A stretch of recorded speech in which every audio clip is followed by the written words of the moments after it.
Bonjour et bienvenue dans cette nouvelle leçon vidéo. Aujourd'hui, nous continuons, c'est la deuxième vidéo, on va dire ça comme ça, sur mouvement et force. Aujourd'hui, on va expliquer, on va lister, on va dire ça comme ça, on va lister un certain nombre de forces. Et ben voilà, donc c'est l'objectif de cette deuxième vidéo. La plus connue, la plus populaire, c'est le poids.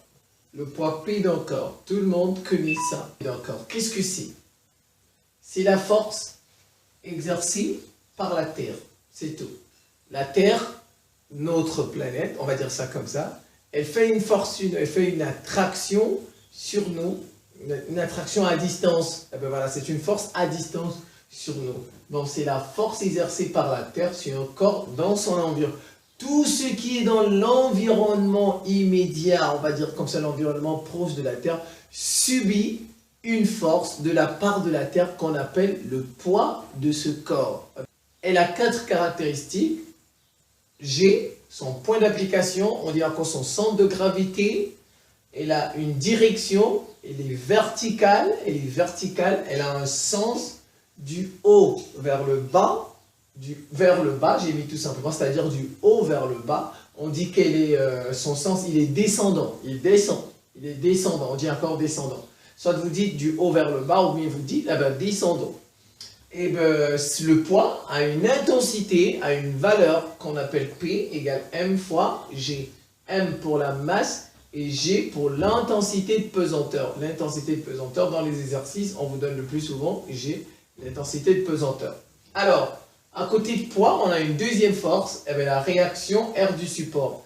La réaction R du support. Regardez, je vous ai mis une table avec un ballon là-dessus.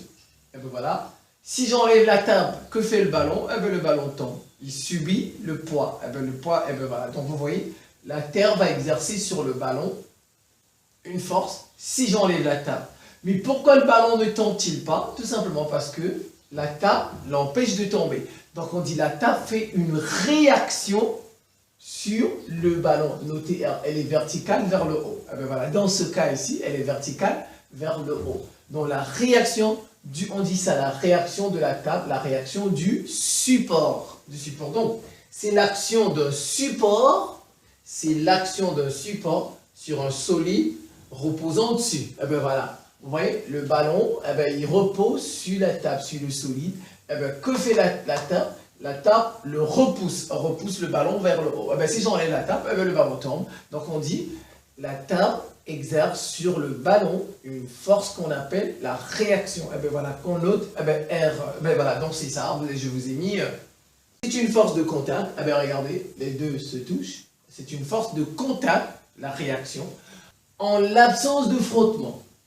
Quand il n'y a pas de frottement, j'ai réservé toute une grande partie, on va dire comme ça, pour les frottements. Voilà, donc en l'absence de frottement, cette force est perpendiculaire. Regardez, cette réaction, elle est perpendiculaire, on dit encore, elle est normale au support. Elle est perpendiculaire au normal, on peut la noter RN, réaction normale. R et N en indice. Regardez, j'ai fait un autre dessin ici. Je vous ai mis un objet sur un plan incliné. Alors, G, c'est son, on va dire comme ça, c'est son centre de gravité. Il y a le poids P qui est vertical vers le bas, donc c'est descendant. On dit en l'absence de frottement, il n'y a pas de frottement. R est comment? R, vous voyez, R c'est le support du plan, c'est la réaction, c'est la force que fait le sol. Le support, le plan incliné sur l'objet. Voilà. Alors, sa réaction, elle est comment? Elle est perpendiculaire au support. Quand il n'y a pas de frottement. Donc, je reprends. En l'absence de frottement, quand il n'y a pas de frottement, cette force, c'est-à-dire la réaction, ou bien celle qui est ici, elle est perpendiculaire, ou bien la réaction du support, elle est perpendiculaire. Perpendiculaire, on dit encore, elle est normale. Donc, normale, c'est ce qu'on préfère employer en physique. Voilà, perpendiculaire, le plus souvent, c'est pour les mathématiques. Donc, elle est normale au support. Voilà, donc cette force ici, vous regardez, elle est perpendiculaire au plan incliné. Si c'était ici, il n'y avait, regardez, même ici, c'est perpendiculaire. Regardez, c'est perpendiculaire. Parce qu'ici, il n'y a pas de frottement. Le ballon est posé sur la table. Donc, en l'absence de frottement, la réaction, elle est normale. La réaction, elle est perpendiculaire au support. Présence des frottements. Très bien, je vais réserver une très grande partie pour ça. Présence des frottements. Tout corps en mouvement. Tout corps en mouvement subit des frottements. Des frottements. Tout corps qui est en mouvement va subir des frottements. C'est quoi? C'est des forces de contact qui s'opposent au mouvement. Les frottements, c'est une force de contact. Donc il y a contact, on se touche, qui va s'opposer au déplacement du solide, de l'objet. Qui va s'opposer, on va dire comme ça, au mouvement du solide. Alors, elles peuvent être exercées par un solide ou un fluide. Voilà, donc, elles peuvent être exercées, c'est-à-dire les frottements, elles peuvent être exercées, les forces de frottement exactement, c'est ce que je dis, une force. Elles peuvent être exercées par un solide, comme elles peuvent être exercées par un fluide, c'est-à-dire l'eau ou gaz. Les fluides, c'est soit de l'eau ou bien un gaz. Alors, regardez, je reprends ça. Les frottements, c'est quoi? C'est une force qui s'oppose au déplacement, c'est une force qui s'oppose au mouvement. Elle va empêcher l'objet d'avancer. Elle va empêcher le solide d'avancer, tout simplement. Alors cette force, elle peut venir d'où? Elle peut venir d'un solide, comme elle peut venir d'un solide, d'un fluide, c'est-à-dire soit de l'eau, ou bien un liquide ou bien un gaz. Voilà, un liquide ou un gaz. Donc, je vais vous aider un peu dans les exercices. J'ai mis deux mots que vous retrouvez régulièrement dans les exercices. À partir de ces deux mots, vous saurez si dans l'exercice il y a des frottements ou bien il n'y en a pas. Parfois c'est neutre, on ne dit pas du tout qu'il y a des frottements et c'est à vous de trouver s'il y a des frottements. Donc ces petits mots peuvent vous aider. Si on vous dit dans l'exercice que le plan, par exemple le support ou bien ça, est lisse quand il y a, c'est lisse. Alors donc quand on vous dit par exemple lisse dans un exercice, ça voudrait dire qu'il n'y a pas de frottement dans l'exercice.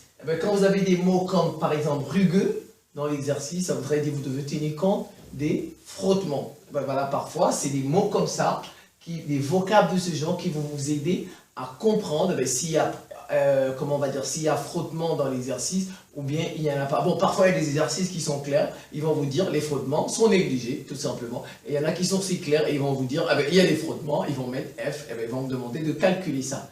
Voilà. Donc, mais parfois il y a des exercices qui ne sont pas du tout clairs et qui vous aident à partir des mots de ce genre. Alors, regardez, la réaction se décompose en réaction normale et en réaction tangentielle ou bien en frottement. Donc, dès qu'il y a les frottements, dès qu'il y a présence de frottement, la réaction que vous avez, donc la réaction, elle va se décomposer en deux forces. Donc la réaction R va se décomposer en deux forces. Elle va donner une réaction normale et une réaction tangentielle qui est égale encore au frottement. Donc réaction tangentielle, ce sont les frottements tout simplement. Regardez, la réaction sera égale à la réaction normale plus la réaction tangentielle, F, ou bien réaction tangentielle, ou bien les frottements.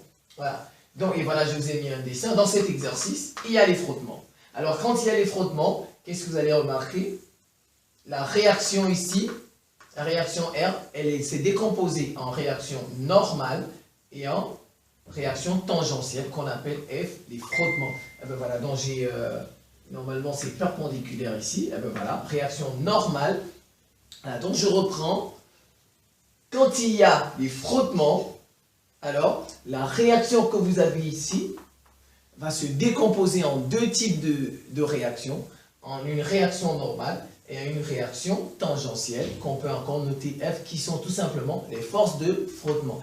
C'est ce que je vous ai mis ici, donc on peut négliger. Il peut arriver qu'on néglige les frottements, donc on peut les négliger lorsque leurs effets sont faibles, par rapport aux effets des autres forces. Regardez, par exemple, supposons que les effets de cette force, la réaction, ces effets sont soit plus importants. Supposons que les effets du poids, par exemple, soient plus importants. Alors, dans ce cas, on peut négliger les effets des frottements. Donc, il y a parfois comme ça dans les exercices où tout simplement, on vous dit que les frottements sont négligés ou bien les frottements sont négligeables. Alors, on va passer, on va dire ça comme ça, aux forces pressantes. Notez F. Les forces pressantes, c'est dans un fluide. C'est toujours avec un fluide. un fluide, si soit un gaz ou un liquide. Et ben voilà. Donc le fluide, il va agir, on va dire ça comme ça, sur les parois d'un corps. Ben, il va faire une poussée. Donc les forces pressantes, ce sont des forces de poussée. Eh bien, regardez, je vous ai mis un schéma ici. Ah ben, ça, c'est un gaz, des molécules de gaz. Qu'est-ce qu'elles font? Elles vont agir sur les parois, on va dire comme ça, eh ben, voilà, de cet objet, eh ben, de ce solide. Bon, elles vont faire ce qu'on appelle une force de poussée. On dit, ce sont des forces pressantes. Vous savez, les gaz, eh ben, voilà, ils vont, ben, de l'eau par exemple, ça va partout. Vous voyez, si vous mettez de l'eau dans une bouteille, vous allez remarquer, l'eau va dans tous les sens et ainsi de suite. Donc c'est ce qui se passe ici. Vous avez ça c'est des molécules, c'est du gaz. Eh bien, les molécules, vous savez, elles sont dans un gaz, elles ne sont pas en ordre, elles sont désordonnées. Alors elles vont dans tous les sens, elles vont cogner sur la paroi ici, sur cette paroi, elles font ce qu'on appelle des forces pressantes. Les forces pressantes, c'est quoi? C'est une force de poussée. On a comme impression qu'on pousse. Voilà, donc les forces pressantes sont toujours perpendiculaires. Regardez, les molécules, elles poussent sur les parois, sur les côtés du solide. Elles vont venir comme ça, elles vont cogner là-bas, elles vont venir par ici, elles vont cogner là, elles vont venir par là, elles vont cogner ici, ainsi de suite sur tous les... Elles font ce qu'on appelle des forces pressantes ou bien une force de poussée. Alors, regarde, je vous ai mis leur schéma, on va dire ça, leur représentation. C'est des forces qui sont toujours perpendiculaires. Les forces pressantes sont toujours des forces perpendiculaires. Vous pouvez mettre un autre ici, comme ça. Vous pouvez mettre une autre ici, pardon, le temps pour moi. Ainsi de suite, c'est des forces qui sont toujours perpendiculaires. Alors, comment fait-on pour les calculer? F égale P fois S. F, force pressante, égale la pression du fluide fois la surface. Ben voilà, regardez, les molécules font pression, on va dire, sur cette paroi, sur une surface. Et ben voilà, ça cogne sur une surface, sur une paroi. Alors, donc, on dit pression fois la surface. Pression en pascal, vous le savez très bien, et la surface, S en mètres carrés. Et la force en newton. Eh ben, on va dire comme ça, la force pressante, on va dire comme ça, la plus connue que tout le monde, ben, les gens connaissent énormément, c'est dans un liquide, c'est la poussée d'Archimède. Dans un liquide, la poussée d'Archimède, elle est très connue. Eh ben voilà, après les forces pressantes, nous avons les forces de rappel, FR, avec les ressorts. Eh ben voilà, et nous avons la tension d'un fil, la tension d'un câble T. Ouais, je vous ai listé un peu un certain nombre de forces. Maintenant, je vais terminer par le principe d'inertie. Le principe d'inertie, c'est un principe fondamental. Chaque fois qu'on étudie les mouvements associés aux forces, eh bien ça, on appelle ça la dynamique. La dynamique, c'est la partie, on va dire comme ça, c'est l'étude des mouvements en tenant compte des forces. Parce qu'à côté de cela, il y a la cinématique. Et bien, on ne tient pas compte des forces. Donc, chaque fois qu'on va étudier un mouvement en tenant compte des forces qui ont engendré ce mouvement, eh bien, c'est un principe qu'on va devoir appliquer. C'est un principe fondamental, c'est un principe royal, on va dire ça comme ça, principe d'inertie. Il a été énoncé en 1686 par Newton, Isaac Newton le Grand, on va dire ça comme ça. Qu'est-ce qu'il dit, ce principe, ou bien que dit Isaac Newton?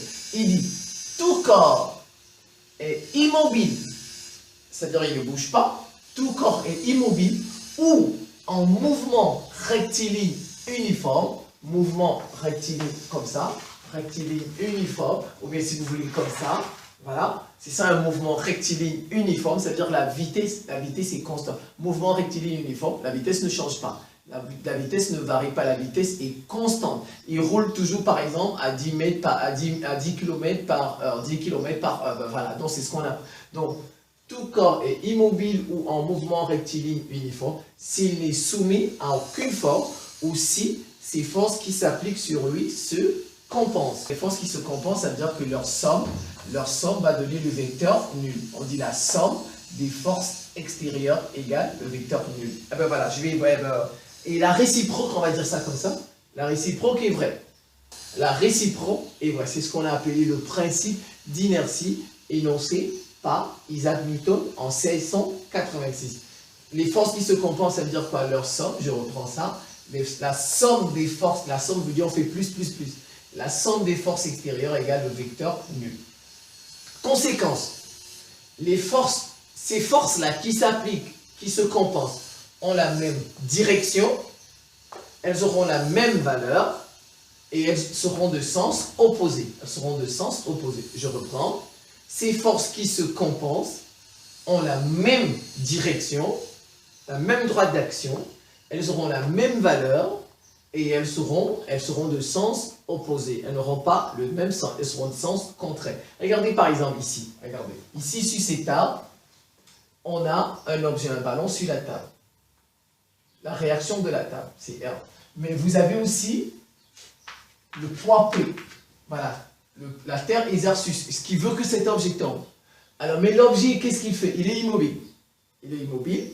On peut appliquer le principe d'inertie. Regardez. Tout corps est immobile ou en mouvement. Je m'arrête ici, est immobile s'il n'est soumis à aucune force. Ou si les forces qui s'appliquent sur lui se compensent. Ça veut dire que, regardez, c'est la réaction ne l'emporte pas sur le poids. Le poids ne l'emporte pas sur la réaction. Le ballon, il est sur la table, tout simplement, il ne bouge pas, il est immobile. Ça veut dire qu'aucune force ne l'emporte sur l'autre. Vous voyez? Le poids n'est pas plus fort que, on va dire, je vais faire la tautologie, n'est pas plus fort que la réaction. La réaction n'est pas plus forte que l'objet, il est intact, il ne bouge pas, il est immobile. Vous voyez, si on peut appliquer le principe simple. Regardez, ces deux forces, qu'est-ce que vous remarquez? La réaction tournée vers le haut, le poids tourné vers le bas, vous voyez le sens? Sens opposé, eh ben, les forces ont la même direction, regardez, elles ont la même direction, elles sont sur la même droite, et mais vu que l'objet ne bouge pas, ça veut dire qu'aucune force ne l'emporte sur l'autre. Alors les deux forces ont la même valeur. Elles ont la même valeur. Regarde, même valeur. Les forces ont la même direction, la même valeur. Elles sont de sens opposé. Donc je disais tout à l'heure que les forces ont la même direction. Elles ont la même valeur. Ben regardez, P égale R. Les deux forces ont la même valeur. La valeur bien. P, le poids P, on va dire ça comme ça, a la même valeur que la réaction R. La somme ici, la somme des forces extérieures est égale au vecteur nul. C'est ce que j'ai marqué ici. Puisque sur ce solide, eh ben, il y a deux forces, le poids P et la réaction R. Donc la somme, on va dire comme ça, des deux forces, des forces extérieures est égale au vecteur nul. Et puis les deux forces sont de sens opposé. Et bien regardez, si on envoie R de l'autre côté, ça devient moins R. Donc la force P est égale à l'opposé de la force de réaction. Et bien voilà. Je vous ai donné un petit exemple ici de ce principe d'inertie. Alors un autre exemple, on dit en cycliste en vitesse constante, dès que la vitesse est constante dans l'exercice, mouvement rectiligne uniforme, il faut le savoir. Alors donc mouvement rectiligne uniforme, vitesse constante. On dit est doublé, un cycliste est doublé par un véhicule, lequel est soumis aux forces qui se compensent. On nous demande, un cycliste, il est sur la route, il va être doublé par un véhicule, par un automobiliste. Voilà. On demande entre les deux, lequel des deux est soumis à des forces qui se compensent. Voilà. Dont la somme, on va dire, va donner nul, va donner le vecteur nul. C'est ce que ça veut dire. Regardez. Premièrement, le cycliste, il est en vitesse constante. Son mouvement est rectiligne uniforme. Donc, d'après le principe d'inertie, les forces qui sont sur le cycliste, c'est des forces qui se compensent. Donc, le cycliste, il est soumis à des forces qui se compensent. Pourquoi? Parce que sa vitesse, vous voyez ici, elle est constante. Et quand la vitesse est constante, le mouvement est tout simplement rectiligne uniforme. Mais regardez, on va dire ça comme ça, l'automobiliste. Il va changer, il va modifier sa trajectoire. Il va modifier sa vitesse pour pouvoir doubler le cycliste. Voilà, vous voyez, il va aller un peu plus vite. Voilà, le mouvement va cesser d'être un mouvement rectiligne uniforme, eh ben voilà, il va devenir certainement un mouvement rectiligne varié, voilà, et donc, on ne peut, dans ce cas, on ne peut pas appliquer le principe d'inertie sur le véhicule, les forces qui s'appliquent sur l'automobiliste ne se compensent pas. Je reprends, vous avez un cycliste qui est à vitesse constante, vous avez un automobiliste dans un véhicule qui va le doubler, alors le cycliste, il a un mouvement rectiligne uniforme. Pourquoi? Parce que sa vitesse est constante. Donc, moralité, les forces qui s'appliquent sur lui sont des forces qui se compensent selon le principe d'inertie. L'automobiliste, il va modifier sa trajectoire. Quand on modifie sa trajectoire pour pouvoir doubler quelqu'un, ça veut dire qu'on modifie sa vitesse. Le mouvement ici, il cesse d'être, comment on va dire ça, rectiligne, uniforme. Il va devenir uniformément varié. Alors donc, on ne peut pas appliquer le principe d'inertie sur lui. Les forces qui s'appliquent sur l'automobiliste, eh ben, ne se compensent pas, tout simplement. Eh ben, cette leçon, on va dire comme ça, est à présent terminée. Je vous remercie pour votre patience et à très bientôt.